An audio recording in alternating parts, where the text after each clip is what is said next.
Cars these days are getting bigger, but their engines are getting smaller. And I don't think that there's any better example of it than this, the Infiniti QX60. For the 2026 model year, it comes with a 2.0-liter turbocharged inline-4. But only a few years prior, this same car came with a 3.5-liter V6. And so today, we're going to be comparing a 2023 QX60 to the 2026 QX60 for the precise reason of seeing why they changed the engine, if it was good, if it was bad, and why the auto industry is moving this way. So let's start off with the old. The 2023 QX60 had a 3.5-liter V6, the VQ35DE. That engine had been around forever and ever and ever. It debuted all the way back in the early 2000s. We saw it in the original Nissan 350Z and was used for over 2 decades afterwards. It's a pretty solid engine for what it is. It had its issues, it had its teething moments for sure, but overall, it was a pretty good motor. Now, the 2026 QX60 has downgraded to a 2.0-liter turbocharged inline-4.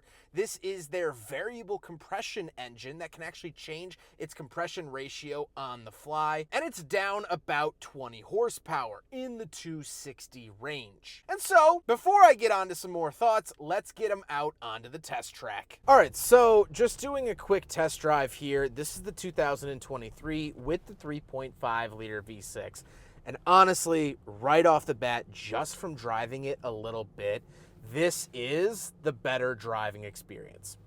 Hands down. The torque down low, the just driving around town, you can see I'm driving it in a very normal manner, doing 17, 18, 19 miles an hour.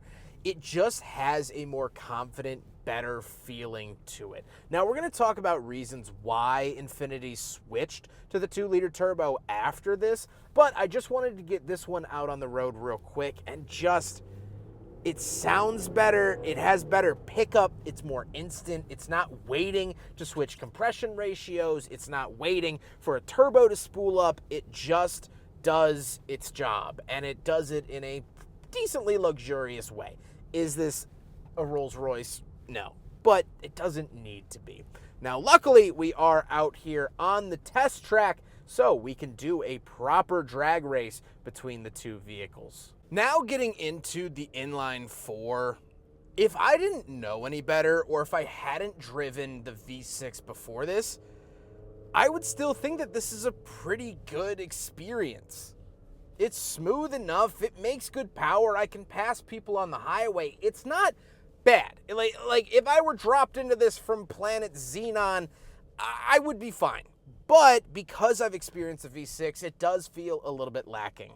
However, let's do the equalizer test. We'll do our little drag race here between the two QX60s, both in sport mode. Go!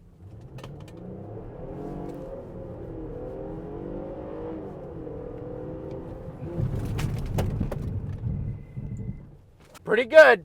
Pretty good. I will put up on screen the speed achieved by both vehicles.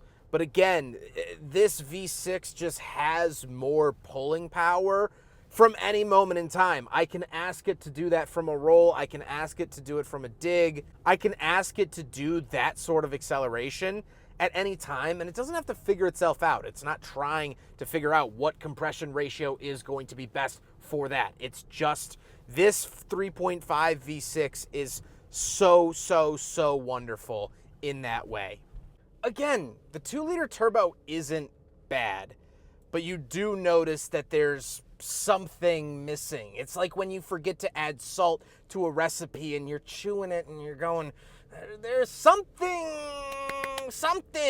missing. That's how this now feels driving the V6. If I didn't know any better, I would say, yeah, it's a fine driving, blah, blah, blah. But because I have driven now both back to back, it's pretty clear that there's something missing. And quite frankly, it's 2 cylinders. That's what's missing here. Looking back on the footage while editing was actually kind of interesting because the inline-4 actually hit a higher top speed by 1 mile an hour, but a higher top speed than the V6. But the V6 completed the little drag probably less than an eighth of a mile strip that I did in a shorter amount of time.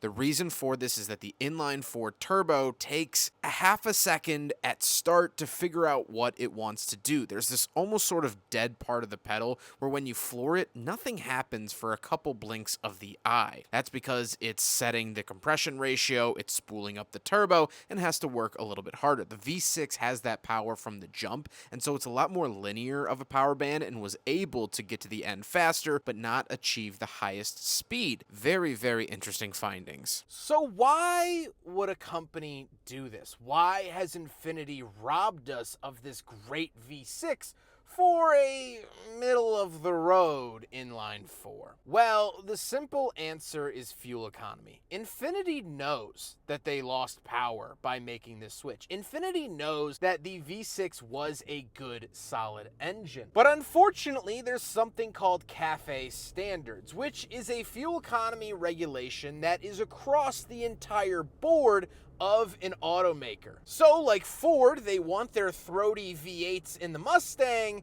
Well, they have to make the Mach-E and the Maverick Hybrid in order to balance out their average fuel economy. So you might be sitting there and asking, Zach, how much fuel economy did Infiniti gain by switching to the 2.0 liter turbo? One fuel economy, 1 mpg. Infiniti gained 1 mpg by switching to the 4-cylinder turbo. But every marathon is started with a single step. And so, if Infiniti can save an mpg on this, and on their QX80, and on their future product, if Nissan as a whole can save an MPG there, save an MPG here, over time and in the grand scheme of things, they're going to be more efficient as a whole. It's the theory of ounces make pounds. Very, very tiny changes end up resulting in big ones. And so 1 mpg is pretty laughable to gain for a complete change to the car. But in the long run, it will pay off. The other thing that helps me sleep at night as well is knowing that innovation always happens and innovation always wins. These 2-liter turbo engines are going to get better. These 2-liter turbo engines are going to make more power and be more efficient. Take a look at what Toyota has done with a 3-cylinder turbo. They are able to squeeze 300 horsepower out of a 3-cylinder.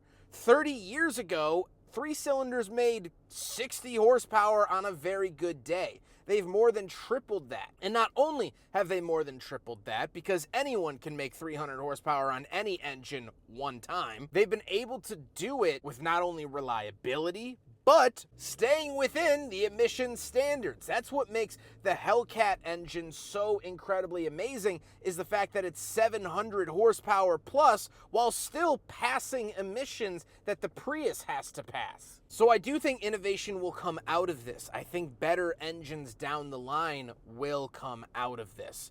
But in the interim, as of right now, currently, the V6 is just the better experience. I hope you guys enjoyed the video. Huge thank you to Toyota of Naperville for letting me borrow the 2023 QX60 in today's video. Huge thank you to Infiniti of North America for loaning me the 2026 Infiniti in today's video. There are individual reviews of both of these QX60s on my channel if you'd like to seek that out. But I hope you guys enjoyed the video. Don't forget to rate the video, comment on the video, and subscribe if you really liked it.